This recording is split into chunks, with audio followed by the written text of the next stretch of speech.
You know, the history of what we now know as the Democratic Republic of Congo is a history that is long. Amateka y'ibyo tuzi kuri ubu kuri Repubulika Iharanira Demokarasi ya Kongo ni amateka maremare kandi afite ukwisobeka no guhindagurika kwinshi. So that we are able to understand and appreciate what is happening now. Ni ingenzi ko uyasobanura mu buryo bwihariye kugira ngo umuntu abashe kumva neza ibiri kuba uyu munsi. Kongo nk'igihugu cyigenga tuzi uyu munsi yatangijwe n'umwami Leopold w'Ububiligi. Ibi ariko ntabwo bishatse kuvuga ko nta baturage ba Afurika bari bahari kandi bafite ubwene gihugu burenga 450. That is the same King Leopold of the Belgians who was the first behind the. Twibuka kandi ko uyu mwami Leopold w'Ububiligi ari we wa mbere wari inyuma y'inama ya Berlin mu 1884 n'1885 aho imipaka igabanya ibihugu bya Afurika tuzi kuri ubu yashyizweho. Muri iki gihugu umwami Leopold yari mashinga igihugu cyigenga cya Kongo. Abadage bari munsi y'ubutegetsi bwa Bismarck mu 1880 bari baramaze kugera muri Tanzania tuzi uyu munsi, ariko muri icyo gihe yari Tanganyika, bakaba no mu cyari Rwanda Urundi tuzi ubu nk'ibihugu bitandukanye by'u Rwanda n'u Burundi. When the Germans lost the war, what is normally described as the First World War. Ubwo Abadage bari bamaze gutsindwa intambara bise intambara ya mbere y'isi, ariko nge nkunze kwita ko ari intambara ya mbere y'amoko y'Abanyaburayi. Icyabaye nuko u Rwanda n'u Burundi byabaye ibihugu byambukiranya bigenzurwa n'Ababiligi. So the original sin in terms of the conflict that we see in. Icyaha cya mbere cyabayeho mu bijyanye n'amakimbirane ari muri Repubulika ya Demokarasi ya Kongo uyu munsi cyakozwe muri icyo gihe n'umwami Leopold w'Ububiligi, cyongeye gushimangirwa i Berlin mu 1884 n'1885. And there is a beautiful book that has been written by the Nigeria called Dekeye Adebajo in 2010. Hari igitabo cyiza cyanditswe n'umunyanigeria witwa Adeke Adebajo mu 2010 yahaye izina rya The Curse of Berlin, Africa After the Cold War, umuvumo wa Berlin, Afrika nyuma y'intambara y'ubutita. Ni ingenzi kugira amateka nk'aya kugira ngo tubashe kumva neza amakimbirane ari gushegesha Kongo. The people that are fighting as M23. Bamwe bavuga ko u Rwanda rubiri inyuma bakabishingira ko abantu bari kurwana nka M23 ari abo mu bwoko bw'Abatutsi, ariko n'Abakongomani baturuka muri Kivu. Kuba imipaka yarushushanyijwe n'abakoloni ikabashyira mu gihugu kizwi ubu nka Repubulika ya Demokarasi ya Kongo yigeze kwitwa Zaire cyangwa Kongo Kinshasa, ntabwo bibagira Abanyarwanda. Does not make them Rwandese. So the M23 was formed deliberately because M23 yashinzwe by'umwihariko kubw'impamvu y'uko abaturage babatijwe Abanyamurenge babonye ko bari guhezwa, bagatekereza ko ubutegetsi bwa Kongo i Kinshasa bwarimo bubabwira gusubira mu Rwanda kandi atari cyo gihugu cyabo. And this is something that has been debated over time. In 1996, when the country was still known as Zaire, the former President of Tanzania, the late Julius Kambarage Nyerere.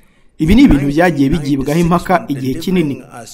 Mu 1996 bw'iki gihugu cyari kikiri Zaire, uwahoze ari perezida wa Tanzania nyakwigendera Julius Kambarage Nyerere mu 1996 ubwo yari matambutse ijambo i New York muri Peace Academy, yaragize ati reka tubishyireho umucyo, Abanyamurenge ntabwo ari Abanyarwanda. Abanyamurenge cyangwa Abatutsi baba muri Kivu ni Abakongomani, kubera ko abakoloni babashyize muri Kongo ntabwo bibagira Abanyarwanda. Does not make them Rwandese. So the M23 was created deliberately for the purpose of protecting. M23 yashinzwe kubw'impamvu yo kurinda inyungu z'Abatutsi bakaba abaturage ba Kongo, ariko bigomba gusobanuka neza ko hari ibirego n'ukwiregura ku buyobozi bw'i Kinshasa buvuga ko ubuyobozi bw'u Rwanda buri gutera inkunga M23. With the administration in Kinshasa saying that the Rwanda administration is aiding the M23.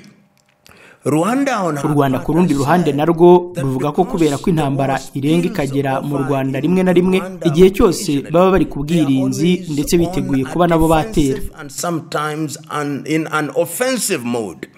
And you will remember that when Felix Tshisekedi took over power, niba mwibuka neza ubwo Felix Tshisekedi yafataga ubutegetsi, hari igihe yasuye Kigali anaha abanyarwanda uburenganzira bwo kwinjira muri Kongo kugira ngo bahangane n'imitwe yitwaje intwari iteye ikibazo ku Rwanda. Ni mu buryo bumwe yakozemo no kuri Uganda. The fallout now is that diplomatically there is now a problem. Ingaruka z'ibi nuko kuri ubu ngubu mu buryo bwa diplomasi hari ikibazo hagati y'u Rwanda na Repubulika ya Demokarasi ya Kongo. Ibirego bikavuga ko ubutegetsi bw'u Rwanda buri gukoresha M23 mu guhungabanya Kongo ndetse runabiba umutungo kamere. And also to take resources. But I believe that if we are to look at the issue in an objective manner, ariko ntekereza ko niba uri kureba iki kibazo mu buryo butabogamye, iki ntabwo ari igihe cyo kwitana ba mwana. Iki ni igihe cyo kwibaza tuti ni gute twagarura amahoro muri kariya gace. Ibi bizasaba ko mu ngamba nyinshi zizafatwa abarwana bose bazahamagarwa ku meza y'ibiganiro. The argument, for example, that comes from the Kinshasa administration that they cannot have a face-to-face meeting with M23. Inkambi itangwa na Kinshasa ko badashobora kugirana ibiganiro imbona nkubona na M23 yo si ngombwa, kubera ko ari M23 iri mu kibuga aho byose biri kubera, ndetse bakaba umutwe uri ku murongo hamwe n'uruhererekane rusobanutse ruyobora. Nubwo byaba ari ukuri ku Rwanda rwabateye inkunga, ntibikuraho ko bari ku murongo ndetse bakavuga ko ari abakongomani. And we will remember that numerous attempts have been made to stabilize DRC. Twibuka ko byagiye bigeragezwa inshuro nyinshi ngo ituze rigaruke muri Kongo. Byanageragejwe inshuro nyinshi ubwo yari ikitwa Zaire, birongera birageragezwa nyuma yo guhindura izina ikaba Repubulika ya Demokarasi ya Kongo, ndetse hari ibiganiro by'amahoro byatangijwe na Perezida Joao Lourenço wa Angola, ariko bigatakaza ingufu kongeraho n'ibiganiro bya Nairobi. There was also the Nairobi Peace Initiative. And we will remember that at one time all the East African countries did sanction. Twibuke kandi ko igihe kimwe umuryango w'ibihugu bya Afurika y'Iburasirazuba watanze ingabo zijya gufasha ubuyobozi bwa Kongo, birangira bazirukanye ahubwo batumira SADC. Tugomba kwibuka ko Kongo ari umunyamuryango w'imiryango ibiri itandukanye yo mu karere, niba atari itatu. Igaragara cyane akaba ari umuryango wa East African Community hamwe na SADC. And members of SADC. And as we speak now in the year 2025, it is the SADC forces. Ubu tuvugana mu mwaka wa 2025 ingabo za SADC nizo ziri muri kara gace. Mu buryo mpuzamahanga hari na MONUSCO ihamaze igihe kinini cyane. Iyi ntabwo ari inshuro ya mbere umutwe wa M23 winjira mu mujyi wa Goma bakawigarurira, kuko hari n'ikindi gihe byigeze kubaho. There was a time when they did. But the things have escalated in a manner that was unprecedented. Ibintu byazamutse ku yindi ntera mu buryo butigeze bubaho, bizana n'ingaruka zatumye leta ya Kinshasa icana umubano ushingiye kuri diplomasi, ndetse inasaba ambasaderi w'u Rwanda guhagarika ibikorwa byose bya diplomasi mu gihe kitarenze amasaha 48. Ni muri uwo mujyo Perezida William Ruto unahagarariye umuryango w'ibihugu bya Afurika y'Iburasirazuba yavuze ati, reka tujye inama y'igitaraganya kugira ngo turebe ko twakemura ikibazo. Yaho mpagaze nuko inama nk'iyi y'igitaraganya yakwifashishwa mu kugarura ituze cyangwa mu gushyiraho igihe cy'agahenge, ariko tugomba kureba no ku bibazo bimaze igihe kinini. But we've got to look at the long-term issues. I know others outside of the continent have also offered to mediate. Hari abayobozi nzi b'ibihugu byo hanze ya Afurika batanze umusada wo guhuza ibiganiro. Perezida Erdogan wa Turkiya yatanze ubusabe bwe, ariko buhita bwamaganirwa kure na Kongo. Ibi bitugeza ku kibazo kigira kiti, ni gute dukemura ikibazo cya Kongo mu buryo bw'abarwanyi bahari kandi bagaragaje ko bafite imbaraga zo kurasa zihagije ku rwego bananira ingabo za Kongo.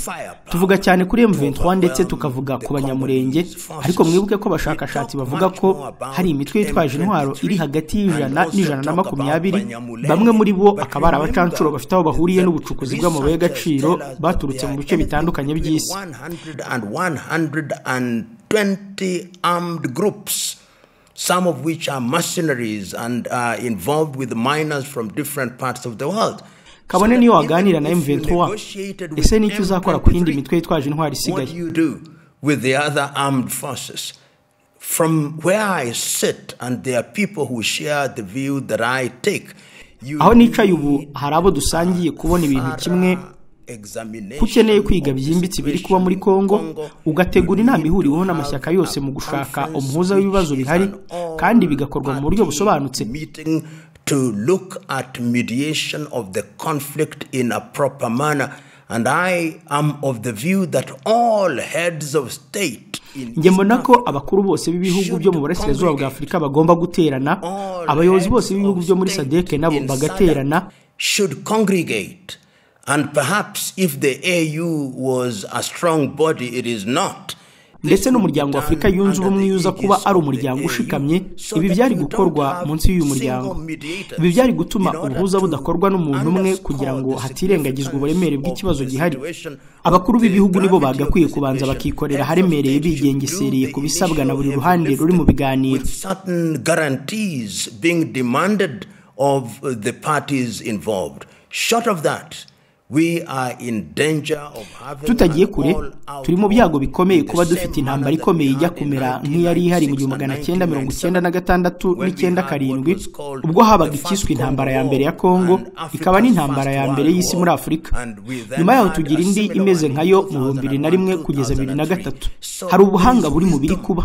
Nizera ko inama ya mbere hagati ya Perezida Tshisekedi na Perezida Kagame imbere y'abandi bakuru b'ibihugu bazamena icyari kibyimbye, bigaharura inzira igana ku mahoro arambye ndetse yakagira ibishyirwa mu bikorwa. Other heads of state will break the ice, because breaking the ice will then ensure that we have a path towards which lasting peace can be realized and certain accommodations being made. Ni ingenzi mu kwerekana ko atari igitekerezo cyiza ngo abayobozi ba Afurika bakoresha imipaka yashyizweho n'abakoloni nk'ishingiro mu gushyira hasi abaturage. To use colonially created and inherited boundaries as a basis for shutting out populations. One of the reasons why in 1963 imwe mu mpamvu mu 1963 ya Addis Abeba muri Ethiopia hamwe n' 1964 Cairo mu Misiri byemejwe ko ahagumishwaho imipaka, ntabwo byari uko tugomba kubikoresha nk'urwitwazo rw'ivangura, ahubwo batekereje ko kongera kuyisubiramo byari kuzana ibindi bibazo. Trying to recreate them would cause chaos. It was also understood that they'll only be useful for purposes of administration. Bumvaga kandi ko iyi mipaka izifashishwa gusa mu buryo bw'ubuyobozi. Kuba turi kuvuga ubumwe bwa Afurika tukavuga kugenderanirana nta ukumiriwe, ubundi tugaruke tuvuge ngo bamwe ni abakongomani abandi ni abanyarwanda n'abandi ni abarundi. Nizera ndetse ndasenga ngo abari mu myanya y'ubutegetsi muri Kongo bazabone neza ishusho ngari, ubundi binjire mu biganiro. Will recognize and see the big picture and negotiate. The stance that they have taken that they are not going to negotiate with M23. Uruhande bafasha ko batazigera baganira na M23 mu mboni zanjye ni rwo rubatsindisha. Numva neza ko Perezida Ruto uri ku ntebe y'ubuyobozi bw'umuryango wa Afurika y'Iburasirazuba asimbuye Perezida Salva Kiir wa Sudani y'Epfo. Muri uwo mujyo numva ko ari kwitwara neza mu kuvuga ngo ibi ni ibihugu binyamuryango, reka dukore inama y'igitaraganya. Ariko ntabwo byumvikana uburyo urimo urahamagara Perezida w'igihugu cyagukoronije ndetse kigakomeza kugira ijambo mu gihugu cyawe nyuma y'ubwigenge ngo bakubwire uburyo ukemura ibibazo by'Abanyafurika. And a neo-colonizer to tell you how to run African affairs, but all these are out of what I call colonial hangover. Ibi nibyo nita ingaruka z'ubukoloni. Abanyapolitike ba Afurika baracyafite imitekerereze ko badashobora kujya imbere badashyigikiwe n'abayobozi b'ibihugu byahoze bibakoloniza. Tugomba kugobotora imitwe yacu ku ngo y'ubukoloni. Ntabwo ukeneye Macron, ntabwo dukeneye perezida wari wese ngo atubwire twe nka Afurika uko twagera ku mahoro. In Africa how we can make our own peace. This is why they look down upon us. Iyi niyo mpamvu badusuzugura kugeza naho ku bintu dushobora kwikorera twitwara nkaho tukiri abanyeshuri b'abahungu n'abakobwa bategereje kubwirwa icyo gukora. I hope that when the meeting of the East African Community Heads of State is convened, ndizera ko ubw'inama y'ibihugu bigize umuryango wa Afurika y'Iburasirazuba izaba imaze guterana, abakuru b'ibihugu bazavuga batoya, ntabwo dushaka Ubufaransa, oya, ntabwo dushaka ibi bihugu bindi. bashobora kuba inshuti nziza ariko imbibi zigomba gusobanuka. Ibyo dukorera abanyafurika reka bikorwe n'abanyafurika. Nyerere yabisobanuraga neza ati amahoro arambye azagerwaho gusa mu gihe yagizwemo uruhare n'abanyafurika. By Africans who are guarantors, and if we want any international presence, mu gihe dushaka ko hazamo ibihugu by'amahanga bigomba gukorwa binyuze mu ishami ry'umuryango w'abibumbye kandi tubereye abanyamuryango, atari uko ari igihugu cy'igihangange gusa. Foreign power, and Macron has demonstrated not once not twice that he has great contempt for Africa. Macron yagiye agaragaza bitari rimwe bitari kabiri uburyo asuzugura cyane Afurika, ndetse dukwiye kumucecekesha. Hari urwikekwe rwinshi kuri inyuma ya M23, hari ibihuha kandi bivuga ko M23 ishyigikiwe n'u Rwanda, ndetse abandi bakavuga ko Ubufaransa ari bwo buyiri inyuma, abandi bakavuga Leta Zunze Ubumwe za Amerika. Izo mpaka zirahari. The Rwanda is behind them. There are those who even argue that even France is behind them. There are those who even argue that the United States is supporting them. Those arguments are there. Ariko niba koko iba ari ukuri, nizera ko ari ibihugu bya Afurika bigomba gufata iya mbere mu kugenzura ibiri kubera mu kibuga. Niba koko abafaransa babirimo mu buryo bumwe cyangwa ubundi, ni inshingano zacu ngo umurungu bahuza ucibwe. Then it is our duty to ensure that those umbilical cords are cut. But ultimately, nyuma y'ibyo byose ariko kimwe mu bintu bikwiye gukorwa, kabone niyo twashinja abandi, ni ukudahangana n'ibimenyetso ahubwo n'umuzi wabyo. I know there are many individuals, one of whom has written over 20 books. And in those 20 books, what he does is to make all manner of accusations against Rwanda. Hari abantu benshi nzi barimo n'uwanditse ibitabo birenga 20. Muri ibi bitabo 20 cyo akora ni uguhimba ibirego byose akabishinja u Rwanda na M23, ndetse uyu muntu n'umwe mu bifashishwa n'ubutegetsi bwo muri aka gace. Ariko iyo usomye bimwe mu bitabo bye ubona ko umugambi wari uguhindura u Rwanda sekibi, agahindura sekibi M23, ndetse na buri muryango wose utsimbaraye ku gukemura ibibazo bihari kandi bishobora gukemurwa na Kongo. That is trying to emphasize the significance of resolving these issues as a matter that can be resolved by the Congolese. I have always held the view. Igihe cyose mbona ko iyo haza kuba hari ubuyobozi Kinshasa bushaka gukemura ibibazo by'abanyekongo, bwari bukwiye guhamagara inama y'abakongomani bose, aho abarwanyi bose bahagararirwa, ubundi muri ubwo buryo ugakemura ibibazo byose bihari. At which all combatants would then be present, and in that way you would then have the issues resolved. I believe at one time there are people, some nizera ko igihe kimwe ari abantu, abo ni abasenyeri ba Kiliziya Gatolika muri Kongo batanze iki gitekerezo. Hari n'abandi bayobozi bakomeye muri Kongo bashakaga ko iki kibazo gikemurwa, barimo Fayulu ufite ibitekerezo byihariye, Dr Mukwege nawe n'umwe mu babivuzeho. Bombi bashobora kuba bafite aho babogamiye, ariko igihe ni iki. But this is the time. When your house is on fire, you don't. Iyi inzu yawe iri gushya ntabwo isukaho amavuta ujya gushaka amazi. Iyi imbeba iri mu nzu yawe ntabwo utwika inzu ahubwo wica iyo mbeba. Iyi nzu y'umuturanyi wawe iri gushya umufasha kuyizimya kugira ngo umuriro utagera iwawe. And the wisdom of the occasion therefore demands. Igikenewe ubu ni uko dukora izi nama ndetse zikanadufasha kumenya abatera inkunga iyi ntambara, muri uwo mujyi tugakemura iki kibazo by'iteka. And in that way we'll resolve the problem, hopefully once and for all. You know, President Kagame must be understood at different levels. Level number one. Perezida Kagame akwiye kumvwa mu byiciro bitandukanye. Icyiciro cya mbere ni uko ubwe yabaye impunzi nyuma y'igeragezwa rya jenoside mu 1959. Umuryango wabaye muri Uganda igihe kinini cyane bavangurwa bakanasahurwa. Ubwo yari akiri impunzi yafatanyije na Perezida Yoweri Kaguta Museveni mu kubohora Uganda, ari umwe mu bagize NRA-NRM. Liberating Uganda when he was a part of the NRA-NRM. And we also must remember that it is him and his comrades who tugomba kandi kwibuka ko ari we hamwe n'abo bafatanyije bari mu murongo w'imbere mu guhagarika jenoside mu 1994 aho bari hagati y'ibihumbi 800 na miliyoni bishwe mu buryo butigeze buba muri Afurika. In a manner that was completely unprecedented in the continent of Africa. So he must be understood in the akwiye kumvwa ku bw'ibyo yakoze mu gihe cya jenoside ndetse akaba umuyobozi uturuka ahantu nk'aho. Iyo abantu bita Perezida Kagame umunyagitugu ni ibintu namaganira kure nkavuga nti Kagame akunda ibintu biri ku murongo, uburyo akunda ibintu biri ku murongo byanahamywa n'abantu bari mu Rwanda. Realities on the ground in Rwanda. And remember that around Rwanda there are also people who ran away, people who belong to the old regime of Mwibuke ko Rwanda ruzengurutswe n'abantu bahunze mu gihe cy'ubutegetsi bwa Habyarimana, barimo abasirikare hamwe n'abasivile bagize uruhare mu bwicanyi bw'abatutsi bakiri muri Repubulika ya Demokarasi ya Kongo, who are actually still in the Democratic Republic of Congo. Iyo havuzwe rero ngo Kagame ni umuntu ukunda kwagura ndetse we na Perezida Museveni bagashinjwa gushaka gushinga ikiswe ubwami bw'Abahima n'Abatutsi, njye ntabwo ariko mbitekereza. He together with President Yoweri Museveni have been accused of wanting to create what is called the Bahima Batutsi kingdom. I don't think so. I hold the view that what they have been trying to do, njye mbona ko ibyo bagerageza ari ukuvuga ngo dufite agace dushaka kurindira agaciro, murashaka kuduhanganisha n'abantu dufitanye isano dusangiye amaraso amwe ariko kubw'ubukoloni bisanze ari abakongomani.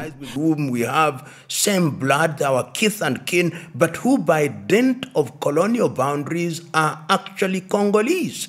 Twabifata nko kurengera tumugereranyije na Putin udashobora gukorwaho bitewe n'urwego arimo, ndetse twaba dutakaje ingingo y'ingenzi kuko wafatanyije n'igisirikare yisanze ari umuyobozi mu gihe cya nyuma ya jenoside uri kugerageza kongera kubaka society. And the point is that he finds himself as a leader together with his comrades in arms in a post-genocide era, and he is trying to rebuild the society.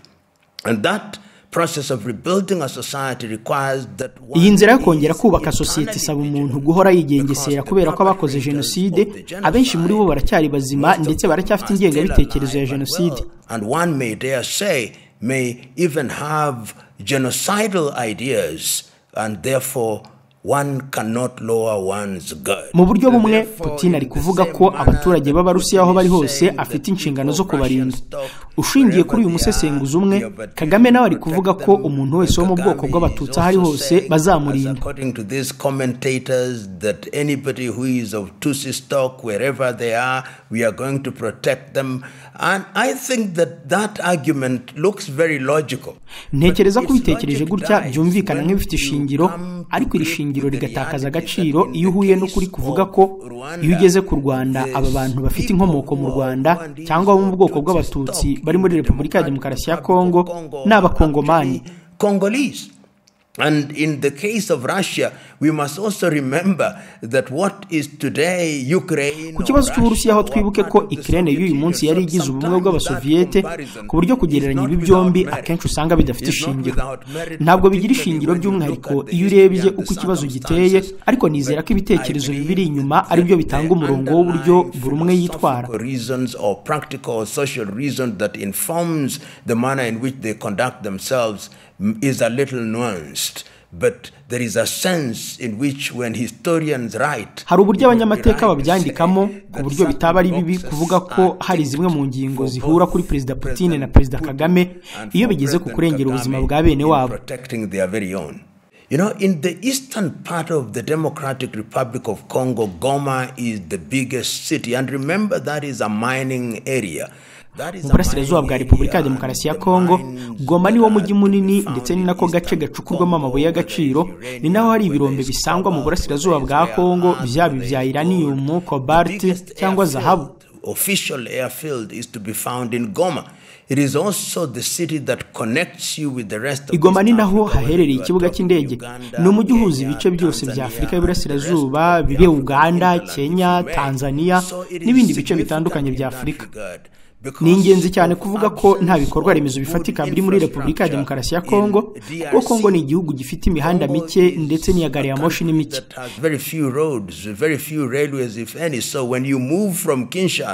Iyo rero uvuye Kinshasa, Kisangani cyangwa Bukavu, ahantu hambere wisanga ni Goma.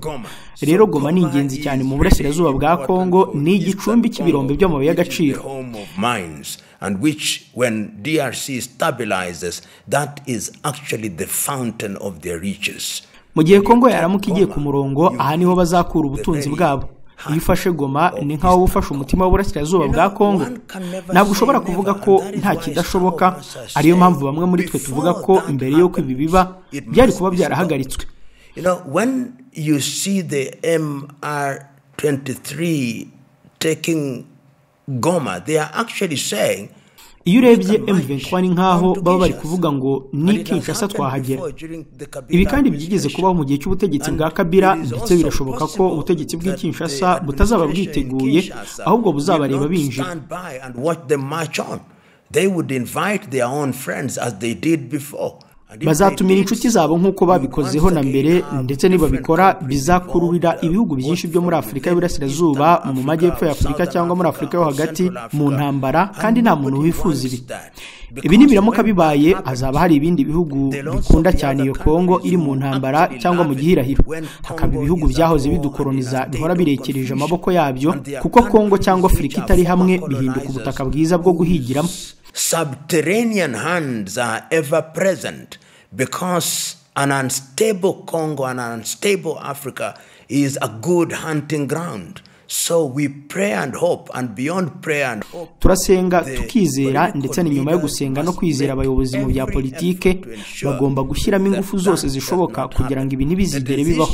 In my view, to sever diplomatic ties with Rwanda that was made, in my view, very hurriedly, ought to be reversed. Mu mboni zanjye, umwanzuro wo gucana umubano mu bya diplomasi n'u Rwanda wafashwe mu buryo bwihuse cyane, ndetse birashoboka ko wakurwaho. N'iyi bihe byaba bikomeye cyane, ugomba kugira ingufu, ubushobozi hamwe n'ubwira bwo kujya mu biganiro, kuko iyo urekeye kuvuga, icyo gihe nibwo imvururu zitangira. You keep on talking, because when you stop talking, that is when chaos begins. So I am of the view that every effort must be made, and njye mbona ko buri ntambwe yose ishoboka yaterwa, ndetse hakagumaho diplomasi, twirinda ko indi ntambara ya Kongo yaba. Congo war. Sometimes when I listen to the UN officials talking to the media, rimwe na rimwe njya numva abayobozi b'umuryango w'abibumbye baganira n'itangazamakuru bavuga bati, inshingano zacu no kubungabunga amahoro. Ni gute ubungabunga amahoro adahari?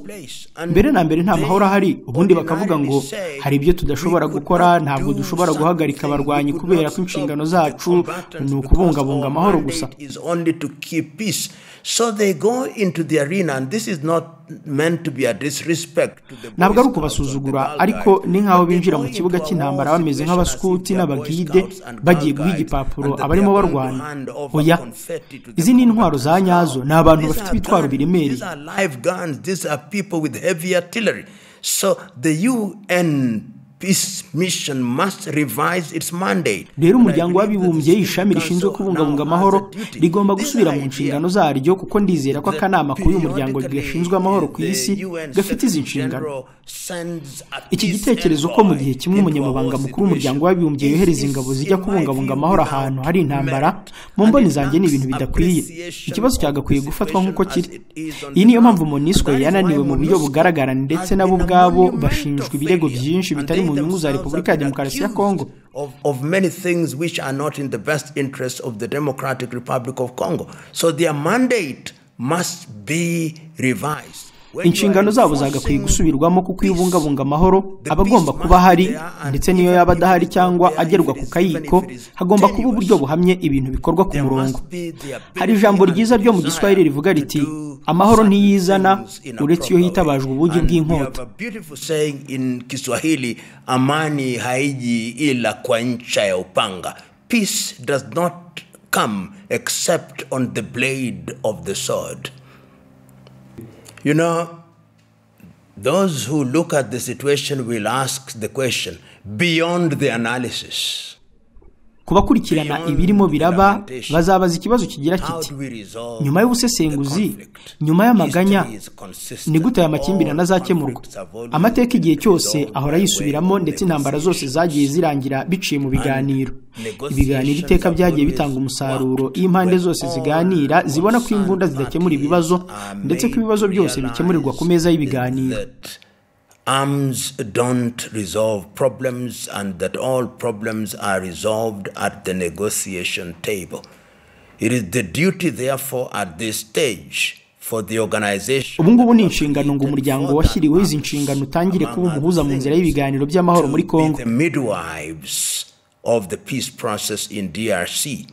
Attempts have been made, as we already know, by President João Lourenço. Hari byageragejwe na President João Lourenço wa Angola, ariko bimera nk'ibigonze urutare. Attempts have been made which have been described as the Nairobi process, which have hit a rock. Hari n'intambwe yatewe hashyirwaho ibiganiro bya Nairobi nayo yagonze urutare. East African countries should congregate, and I agree. We should be an emergency meeting of the East African.